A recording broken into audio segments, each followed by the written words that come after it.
அதாவது என்ன அப்படின்னு கேட்டிங்கன்னா, மக்கள் அனைவருமே நல்ல பலன் மட்டும் தான் எதிர்பார்க்குறாங்க. ஒரு ஜோதிடர் போனவுடனே சில ஜோதிடர் இருக்காங்க.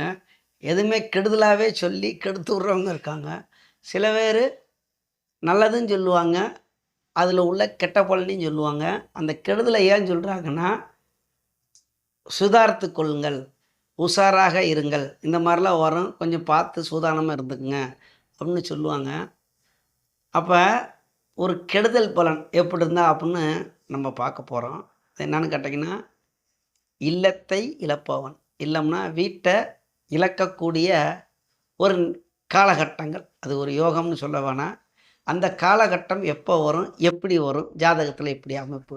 அப்படின்னு பார்க்கலாங்களா? உடனே நான் ஒரு விதிய சொல்லுவேன். அத போய் எடுத்துக்கிட்டு உங்க ஜாதகத்தில பார்த்து நம்ம இல்லத்த இழந்துருவோமா? வீட்ட இழந்துருவோமான்னு பயந்துகிட்டு இருக்கக்கூடாது. சரிங்களா? அப்படி பயம் உள்ளவங்க இந்த வீடியோவே பார்க்க வேணாம். அதில நெறைய விஷயங்கள் இருக்கு. சரிங்களா? இருந்தாலும் சொல்றேன்.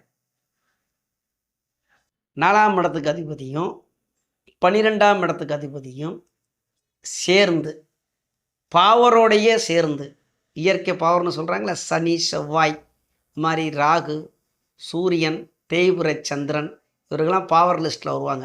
இந்த மாரி பாவரோடைய சேர்ந்து 6ஆம் பாவகம், 8ஆம் பாவகம், 12ல் இந்த மறைவு ஸ்தானத்தில் எங்காவது 3 இடத்துல எங்காவது இருக்கும் பொழுது, அதோடைய தசாபுத்தி காலங்கள்.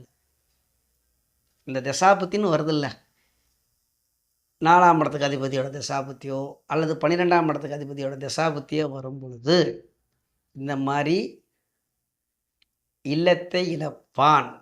வீட்டெல்லாம் இழந்து ஊரை விட்டே ஓடக்கூடிய ஜாதக அமைப்பு தான் இது. அப்படி சொல்லுவோம். வீடு இல்ல, வாசல் இல்ல, எல்லாத்தையும் இழந்தாச்சு. மதிப்பும் இல்லை, மரியாதையும் இல்லை, ஒண்ணுமே இல்ல. ஊரை விட்டு ஓடுறாங்கல்ல, அந்த மாரி ஜாதக அமைப்பு இப்படி.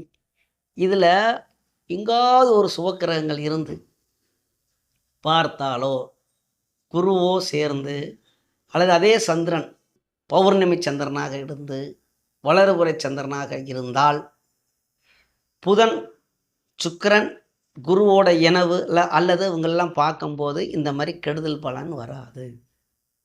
அதாவது இன்னமும் சொல்லலாம். சாரநாதன் கூட அந்த என்ன நட்சத்திர சாரன்ல இருக்கும்போது, ஒரு சுபக்கிரகங்களுடைய சாரம் பெற்றிருந்தாலும் இந்த மாரி இந்த அளவுக்கு கெடுதல் பலன் வராது. அப்ப ஜாதகத்த பார்த்து தான் பலன் சொல்லணும். சரிங்களா?